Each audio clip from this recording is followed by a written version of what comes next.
பிரைசலால் நாள் 126 தியான பகுதி 1 சாமுவேல் 18ஆம் அதிகாரம் மற்றும் 19ஆம் அதிகாரம். 18ஆம் அதிகாரத்தை வாசிப்போமானால் இவைகள் கடந்த அதிகாரத்தினுடைய தொடர்ச்சியாகவே எழுதப்பட்டிருக்கிறது. கடந்த அதிகாரத்தில் தாவீது கோலியாத்தை முறியடிக்கிறான். அது முதல் சவுல் தாவீதை தன்னிடமாக வைத்துக் கொண்டார். தாவீது சவுலுடன் இருக்கிறபடியினால் சவுலின் குமாரனாகிய யோனத்தானும் தாவீதும் சிநேகிதனாக மாறினார்கள். அவர்கள் ஒருவரை ஒருவர் தன் உயிரை போல சிநேகித்தார்களாம். வேதாகமத்தில் சிறந்த நண்பர்கள் என்றால் தாவீது யோனத்தானை தான் நம்மால் கூற முடியும். காரணம், அவர்கள் அவ்வளவாய் உண்மையாய் அன்பு கூர்ந்தார்கள். தேவ பிள்ளைகளாகி நமக்கும் கூட இப்படிப்பட்ட உண்மையான நண்பர்கள் கிடைக்க நாம் ஜெபிக்கிறவர்களாய் காணப்பட வேண்டும். நாமும் பிறரிடத்தில் உண்மையுள்ள நண்பர்களாய் இருக்க வேண்டும். சவுல் தன்னை அனுப்புகிற எல்லா இடத்திலும் தாவீது காரியத்தை புத்தியாய் நடப்பித்தார். அப்படி தாவீது புத்தியாய் நடக்கிறதை பார்த்தது நிமித்தமாக சவுல் தாவீதை யுத்த மனுஷரின் மேல் அதிகாரியாக நியமித்தார். தேவ பிள்ளைகளாகிய நாம் உயர்வடைய வேண்டும் என்றால் புத்தியாயும்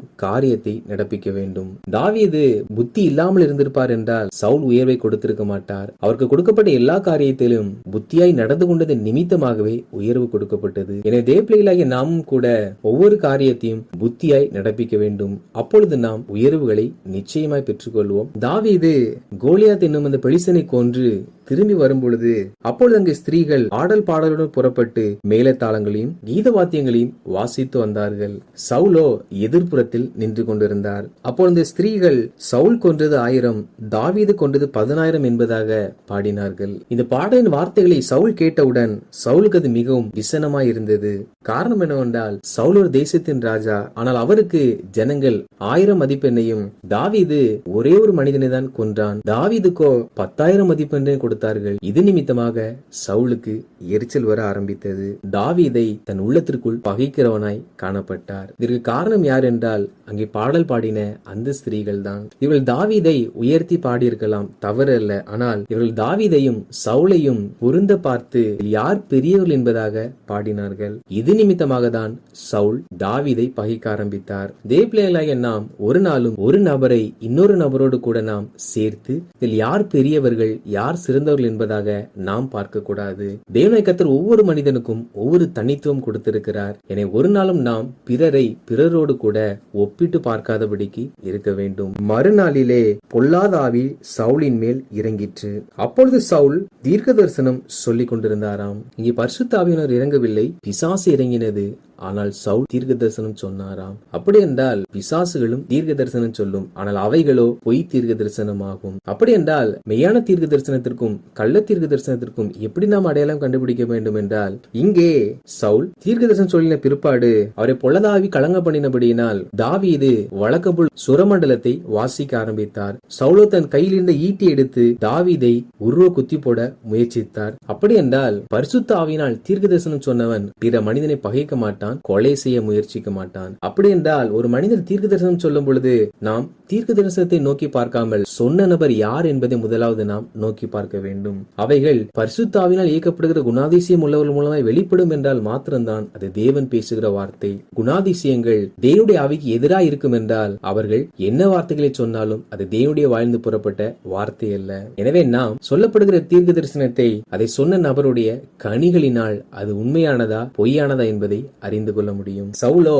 தாவீதுக்கு பயந்து தன்னை விட்டு அப்புறப்படுத்தும்படிக்கு தாவீதை 1000 பேருக்கு அதிபதியாக நியமித்தார். தாவீது எல்லா காரியத்திலும் மகா புத்திமான நடந்து கொண்டார். எனவே சவுல் அதை பார்த்த பொழுது தாவீதுக்கு பயந்து தாவீதை எப்படியாவது கொலை செய்ய வேண்டும் என்பதற்காக பெலிஸ்தர் கரத்தில் அவனை விழப்பண்ண வேண்டும் என்று சொல்லி தன் மூத்த குமாரத்தியை தாவீதுக்கு திருமணம் செய்து கொள்வதாக சொல்லுகிறார். ஆனால் திருமணத்திற்கு முன்பாக அவள் வேறொருவனுக்கு மனைவியாக கொடுக்கப்பட்டாள். எனவே சவுல் என் இளைய குமாரத்தினால் எனக்கு மருமகன் ஆனா என்பதாக சொன்னார். மேலும் தன் ஊழியக்காரிடத்தில் சொல்லி ராஜாவுக்கு மருமகனாய் இருப்பது நல்ல காரியம் என்பதாக சொல்ல சொன்னார். அவர்களும் சொன்னார்கள். ஆனால் தாவீதோ நான் எளியவனும் அற்பமாய் எண்ணப்பட்டவனுமாய் இருக்க என்பதாக சொன்னார். தாவீதுக்கு உயர்ந்த நிலையில் இருக்கிற ஒரு குடும்பம் கிடைத்த பொழுதும் இதுதான் வாய்ப்பு என்று சொல்லி அவர் முன்னேறி செல்லவில்லை.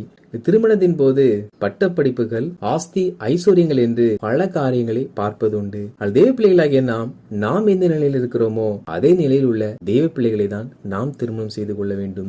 எது ஒன்றையும் எதிர்பாராமல் செய்யப்படுகிற திருமணம் தான் தேவனால் ஆசீர்வதிக்கப்படும். அப்பொழுது சவுல் தாவீதை பெலிஸ்தர் கரத்தில் அகப்படுத்த வேண்டும் என்று சொல்லி ராஜா பெலிஸ்தரின் 100 நுனித்தோள்களினால் சத்துருக்களிடத்தில் பழிவாங்க விருப்பமாய் இருக்கார் என்பதாக தாவீதிடத்தில் சொன்னார்கள். அப்படி செல்லும் பொழுது தாவீது அங்கே பெலிஸ்தர் மறிப்பான் என்பதாக சவுல் நினைத்தார். தாவீதோ பெலிஸ்தரில் 200 பேரை வெட்டி அவர்கள் நுனித்தோலை கொண்டு வந்து கொடுத்தான். பின்பு மீகாள் தாவீதுக்கு மனைவியாக கொடுக்கப்பட்டாள். 19ஆம் அதிகாரத்தை வாசிப்போமானால் அதில் தாவீதை கொன்று போட வேண்டும் என்பதாக சவுல் தன் ஊழியக்காரர் யோனத்தான் எல்லாரோடும் பேசிக் கொண்டிருக்கிறார். அப்பொழுது யோனத்தான் என் தகப்பனை கொன்று போட வகை தேடுகிறார் என்பதாக தாவீதிடத்தில் சொல்லுகிறார். அப்படி யோனத்தான் தாவீதுக்காக தன் தகப்பனோடு கூட சமாதானமான வார்த்தைகளை பேசுகிறார். அப்பொழுது சவுல் நான் தாவீதை கொலை செய்ய மாட்டேன் என்பதாக சொன்னார். தேவப்பிள்ளைகளாகிய நாமும் கூட சமாதான தூதர்களாக செயல்பட வேண்டும். சவுல் தாவீதை கொன்று போட மனதாய் இருந்த பொழுது யோனத்தான் தாவீதிடத்தில் அறிவித்து தாவீதை தப்ப வைத்து சவுலிடத்தில் தாவீது எந்த ஒரு தவறும் செய்யவில்லை என்பதை சொல்லி இருவரையும் சமாதானம் செய்தார். இதை யோனத்தான் தாவீதுக்கு அறிவித்த போது தாவீது முன்போலவே ராஜாவுடைய சமூகத்தில் வந்திருந்தான். மறுபடியும் ஒரு நாள் பொல்லாத ஆவியினால் சவுல் கலங்கடிக்கப்பட்டிருந்த போது தாவீது சுரமண்டலத்தை எடுத்து வாசித்தான். அப்பொழுது சவுல் ஈட்டியினாலே தாவீதை உருவ குத்தி போட பார்த்தான். தாவீதோ தப்பி தலைமறைவானார். சவுல் தாவீதை கொலை செய்ய முயற்சிக்க காரணம் என்னவென்றால் பொல்லாத ஆவி. இந்த நாளிலும் கூட மனிதர்கள் நடுவே பகைகளையும் பண ஆசைகளையும் பொறாமைகளையும் போட்டிகளையும் உண்டு பண்ணுவது இந்த பொல்லாத ஆவிகள் தான். இவைகள் மனிதர்களை ஆட்கொள்கிறது நிமித்தமாகவே மனிதர்களுக்குள்ளாக கொலைகள் பகைகள் சண்டைகள் உண்டாகின்றன. எனவே நமக்கு விரோதமாய் யார் எழுப்பினாலும் அது மனிதர்கள் அல்ல, அவள் பின்பாக ஒரு பொல்லாத ஆவி கிரியை செய்கிறது என்பதை தேவ பிள்ளைகளாகிய நாம் அறிந்து அந்த ஆவிகளை நாம் கடிந்து கட்டி ஜெபிக்க வேண்டும். அப்பொழுது சவுலோ தாவீதை காவல் பண்ணி கொன்று போடும்படிக்காக சேவகரை அனுப்புகிறார். மீகாளுக்கு தெரிய வந்த பொழுது என் தகப்பனார் நாளைக்கு உம்மை கொன்று போடுவார் என்று சொல்லி தாவீதை ஜன்னல் வழியாக இறக்கி விட்டால் தாவீது தப்பி ஓடி போனார். மீகாள் ஒரு சொரூபத்தை எடுத்து கட்டில் மேல் வைத்து அதை போர்வையினால் மூடி வைத்தாள். சேவர் வந்து விசாரிக்கும் பொழுது தாவீது வியாதியா இருக்கிறார் என்பதாக சொன்னாள். சவுலோ தாவீதை கட்டிலோடு எடுத்து வரும்படி சொல்ல சேவர்கள் வந்து பார்த்த பொழுது அங்கே தாவீது இல்லாதிருந்தார். அப்பொழுது சவுல் என் பகையினை தப்பவிட்டது என்ன என்பதாக மீகாலை கட்டிந்து கொள்ளுகிறான். மீகாலோ என்னை போகவிடு, நானே உன்னை கொல்ல வேண்டும் என்பதாக அவரின் இடத்தில் சொன்னார் என்பதாக சொல்லுகிறாள். பொல்லாத ஆவி குடும்பங்களுக்குள் எத்தனை பிரிவினை உண்டு பண்ணுகிறது என்பதை இந்த சம்பவத்தை வாசிக்கும் போது நம்மால் அறிந்து கொள்ள முடியும். தாவீது தப்பி ராமாவுக்கு போய் அங்கே சாமுவேல் இடத்தில் நடந்த எல்லா காரியங்களையும் அறிவித்து பின்பு இருவரும் நாயோதிலே போய் அங்கே தங்கினார்கள். தாவீது நாயோதில் இருக்கிறார் என்று சவுலுக்கு அறிவிக்கப்பட்ட போது சவுல் தன் சேவகரை அனுப்புகிறார். அங்கே தீர்க்கதரிசிகளின் கூட்டம் இருந்தது. அதன் நடுவே சவுலின் சேவகர் வந்த பொழுது தேவனுடைய ஆவி அவர்கள் மேல் இறங்கினதினால் அவர்கள் எல்லாரும் தீர்க்க தரிசனம் சொன்னார்கள். இப்படி 2வது முறையும் 3வது முறையும் சவுல் சேவகரை அனுப்பினார். அவர்கள் மேல் எல்லாம் தேவனுடைய ஆவி இறங்கினதினால் அவர்கள் அனைவரும் தீர்க்க தரிசனம் சொன்னார்கள். பின்பு சவுலே நேரடியாக சந்திக்கும்படி வருகிறார். அப்பொழுது சவுல் மேல் தேவனுடைய ஆவி இறங்கினார். சவுலும் தீர்க்க தரிசனம் சொல்ல ஆரம்பித்தாராம். மேலும் நடந்த காரியம் என்னவென்றால் சவுல் தன் வஸ்திரங்களை கலற்றி போட்டு தீர்க்க தரிசனம் சொல்லி வஸ்திரம் இல்லாமல் விழுந்து கிடந்தான். அதாவது இந்த அதிகாரத்தில் தான் பார்த்தோம் பொல்லாத ஆவி சவுல் மேல் இறங்கிற்று என்று. இங்கேயோ தேவனுடைய ஆவியும் சவுல் மேல் இறங்கிற்று. 2 ஆவிகள் எப்படி ஒரு மனிதன் மேல் இறங்க முடியும் என்பதாக நமக்கு நினைக்க தோன்றலாம்.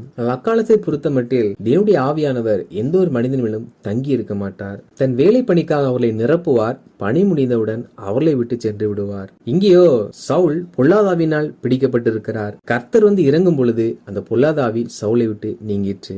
கர்த்தருடைய ஆவி தீர்க்கதரிசனம் உரைத்தார். அப்படி என்றால் அங்கே சவுலுக்கோ அல்லது வேறு ஏதோ ஒரு காரியத்திற்கோ அறிவிக்க வேண்டிய வார்த்தைகள் இருந்தபடியினால் ஏதோ காரியங்களை தெரியப்படுத்த கர்த்தருடைய ஆவியானவர் இறங்கினார். மறுபடியும் கடந்து போய்விட்டார். இறுதியாக சவுல் பொல்லாத ஆவிக்குள் தான் மறுபடியும் இருந்தார். பொல்லாத ஆவி இருந்தபடியினால் சவுல் தானாகவே தன் வஸ்திரத்தை கிழித்து நிர்வாணமாய் விழுந்து கிடந்தாராம். தேவ பிள்ளைகளாகிய நாம் பெற்றிருக்கிற அபிஷேகம் பரிசுத்த ஆவியினால் தானா அல்லது பொல்லாத ஆவி நிரப்பப்பட்டிருக்கிறோமா என்பதை அறிந்து கொள்ள வேண்டியது மிக அவசியமாகும். வாழ்க்கையின் செயல்பாடுகள் கர்த்தருக்கு ஏற்ற விஷயம் இருக்கும் என்றால் நாம் பரிசுத்த ஆவியினால் நிரப்பப்பட்டிருக்கிறோம். நம்முடைய நடக்கையோ தேவனுக்கு எதிராக இருக்கும் என்றால் நம்மை நிரப்பினது பரிசுத்த ஆவியினர் அல்ல, வேற ஏதோ ஒரு ஆவி நிரப்பி இருக்கிறது என்பதை நாம் தெளிவாய் அறிந்து விடுதலைக்கு நம்மை ஒப்புக் கொடுக்க வேண்டும். கர்த்தருடைய ஆவியானவர் நமக்கு விடுதலை கொடுப்பார். வாசித்த இந்த அதிகாரிகளின்படி கர்த்தருடைய ஜனங்களாகிய நாம் அனைவரையும் உண்மையாய் சிநேகித்து எல்லா காரியத்தையும் புத்தியாய் செய்து எந்த ஒரு மனிதரையும் பிற ஒரு மனிதனோடு கூட ஒப்பிட்டு பேசாமல் யாரையும் பகைக்காமல் கள்ள தீர்க்க தரிசனத்தையும் மெய்யான தீர்க்க தரிசனத்தையும் கண்டறிந்து பகை உள்ளவர்களை சமாதானத்திற்கு உட்படுத்தி பிசாசுக்கு நம்முடைய வாழ்க்கையில் இடம் கொடுக்காமல் பரிசுத்த ஆவிக்குள் நிறைந்தவர்களாய் காணப்படுவோம். ஆவியினர் தாமே நம்மை ஆட்கொண்டு செம்மையான பாதையில் வழிநடத்துவாராக. ஆமேன்.